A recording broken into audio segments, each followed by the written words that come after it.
Well, hey there, guys, and welcome back. On this week's show, we're testing out some barn board treatment.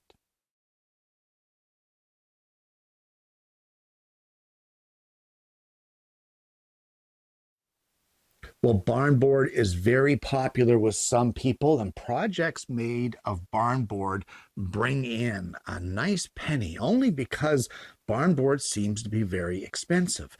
But I found this Instagrey stuff, and it's a barn board treatment. And what it does is it doesn't treat barn board, but it takes regular boards and does something to them chemically in order to make them look like barn boards, kind of a faux barn board. So today what we're going to do is I'm going to mix up some of this stuff. I'm going to show you what's in this package. We're going to mix it up, and I'm going to get a bunch of different species of wood, and we are going to give this a try and see how it reacts on different species, how it looks, which ones look good, which ones look better, etc., etc. We're just going to have some fun and try this product out. So let's head over to the bench and I'll show you what I'm talking about. Well, I just want to start out by saying that I am in no way affiliated with Instagrey or this barn board treatment. I saw this online and just thought it would be fun to order it and give it a try here on the show. So I don't know anything about it. I've never tried it. We're going to give it a whirl. This is what you get, and this is enough. This product right here, this is supposedly enough product to make almost 19 liters of this stuff. But I most certainly do not need 19 liters to do this little test.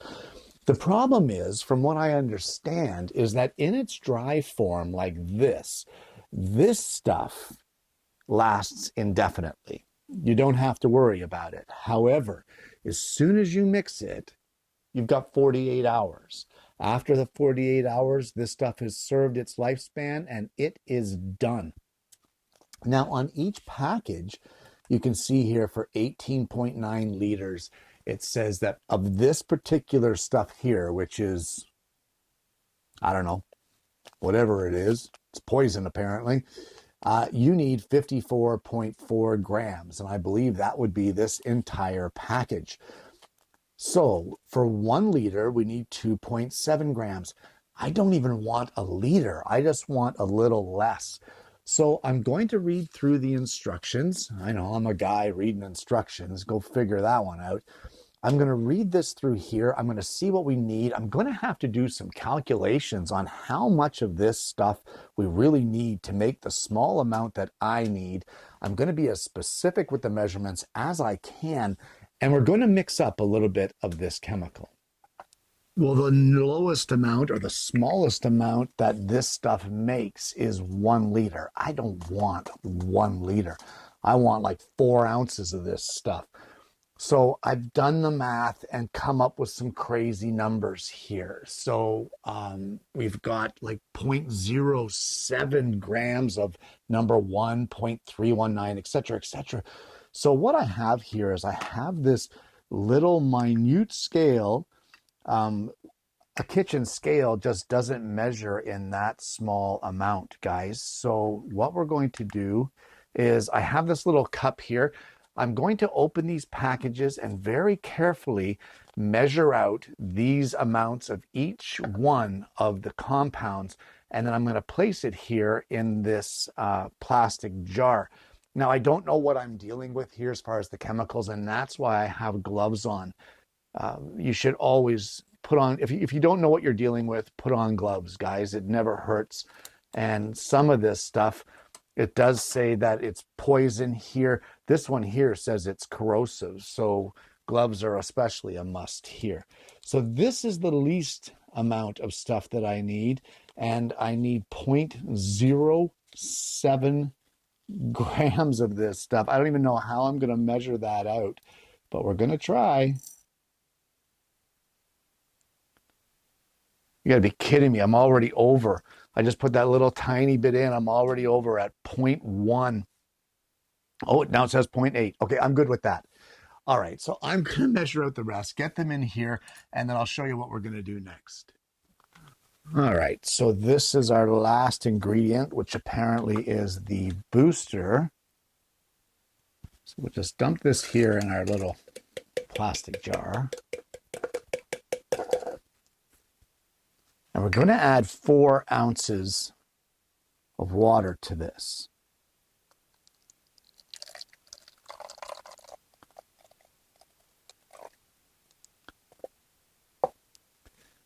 All right, I guess we'll just mix this up. And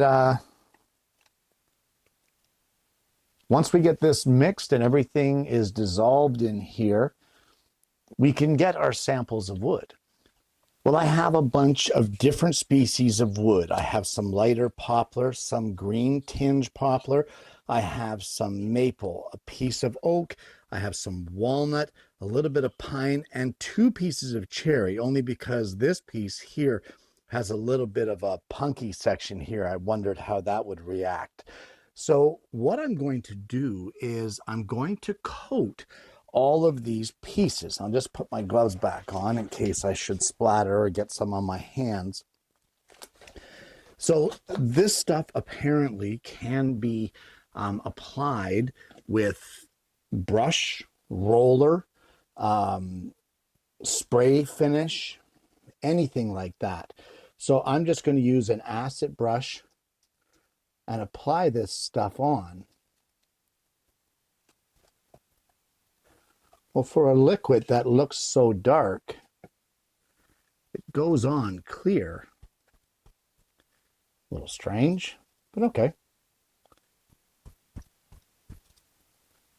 All right, so I'm going to give all of these a good coating of this Instagrey stuff. And then, according to the directions, we need to let this sit for 30 minutes. And in that 30 minutes, it should become dry. Okay, and now we wait. Okay, so I've been waiting the 30 minutes and it looks like it's still not dry. It should be dry to the touch. The oak here has quite a bit of wet on it, as does the cherry over on this side here. So I'm going to give it a little longer to dry and just see how it works out. Okay, so it's been another little while. They look pretty dry. I did drip on this one here when moving one around, but we're going to give it another coat. The instructions say you can add more coats as needed. And while there are dramatic changes to some of these pieces, other ones don't look like they've had anything done to them. So I'm going to give this another coat and we're going to let it dry. I'm going to let it sit for another 30 minutes, although that didn't seem to work the first time. Maybe I had it on a bit too thick. I don't know. But all right, we're going to give this another coat and let it sit, and then we'll go from there. Well, this is the dry second coat. And some of them have some dramatic results so far, and others are kind of wishy-washy. So let's give it a third. You know what? I think I'm going to give it a third and a fourth coat and see what happens.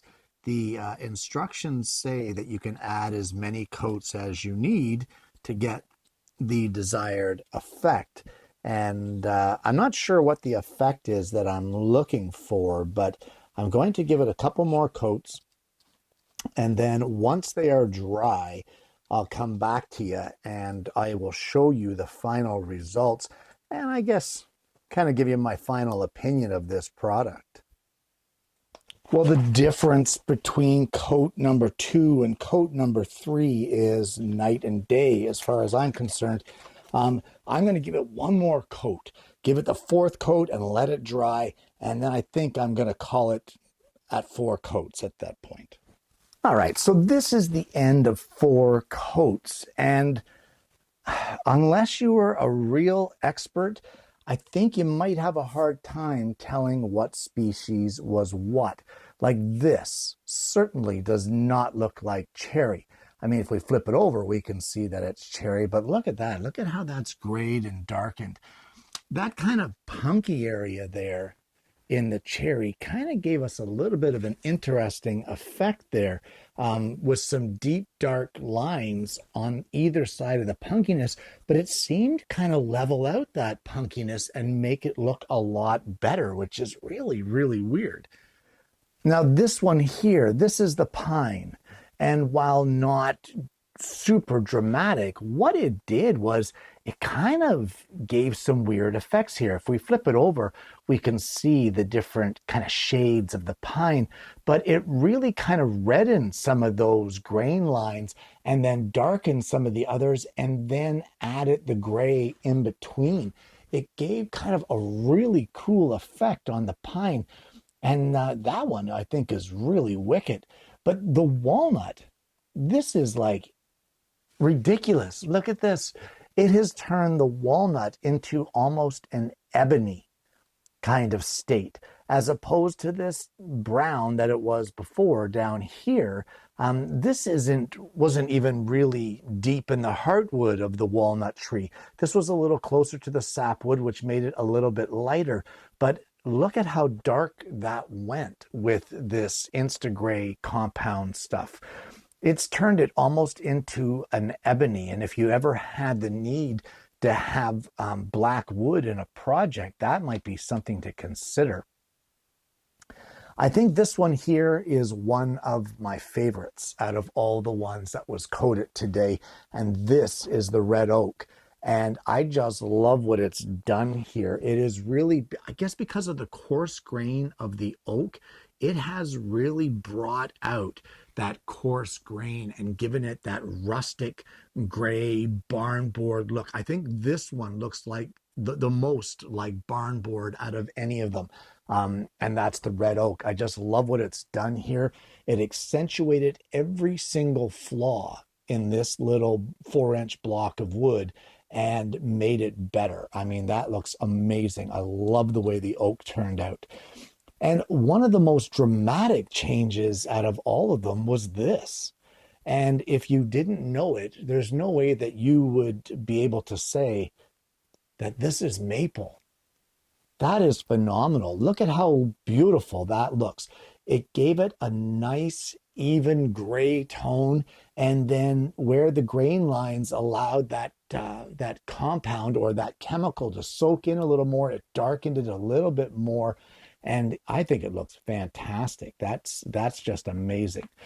Some of the least impressive results were with the poplar. And I'm a little surprised about that. I thought I was going to get some better results out of the poplar. It did gray the lighter poplar, but it kind of turned that greenish poplar. It just turned it muddy.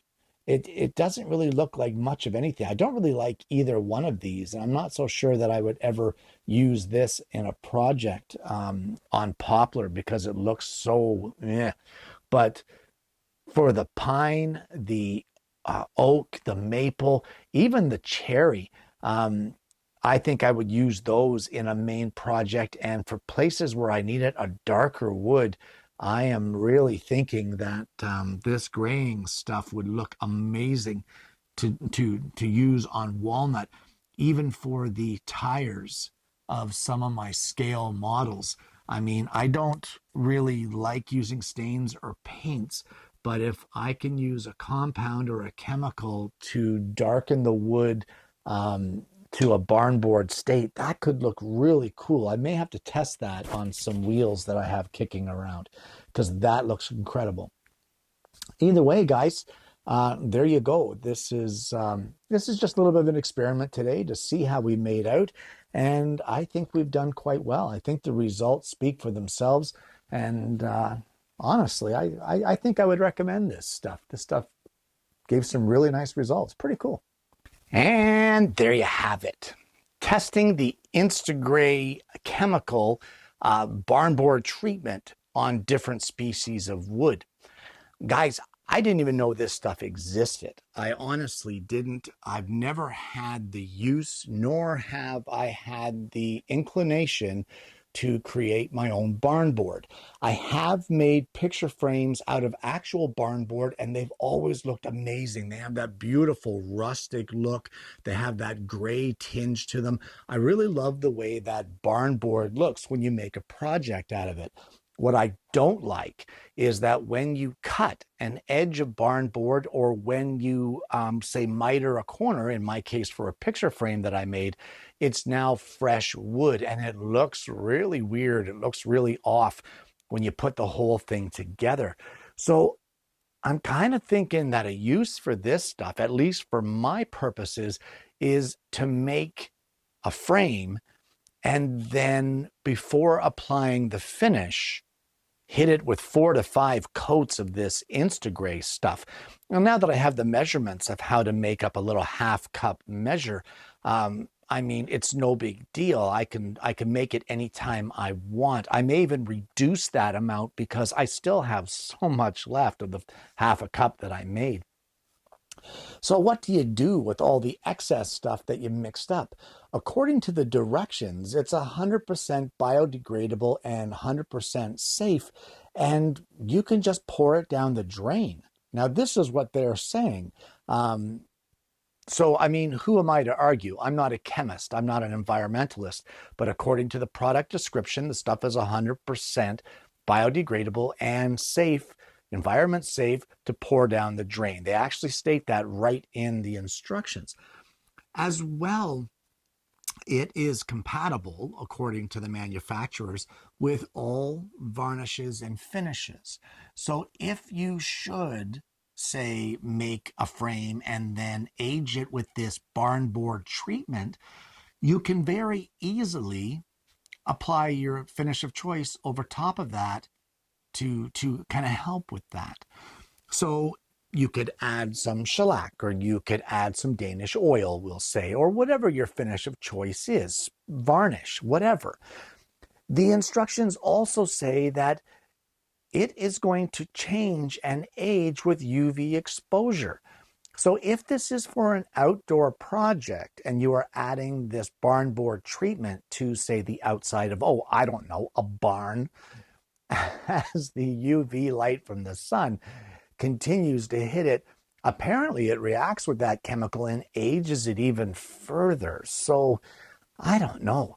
I think out of all of these here, I still think my absolute favorite is got to be that red oak. That is just amazing. I absolutely love the way that looks. And I really like the effect that the pine had with this stuff as well as the maple. You know, the only ones I wasn't really fussy on was the poplar, but I mean, so we just won't use it with that.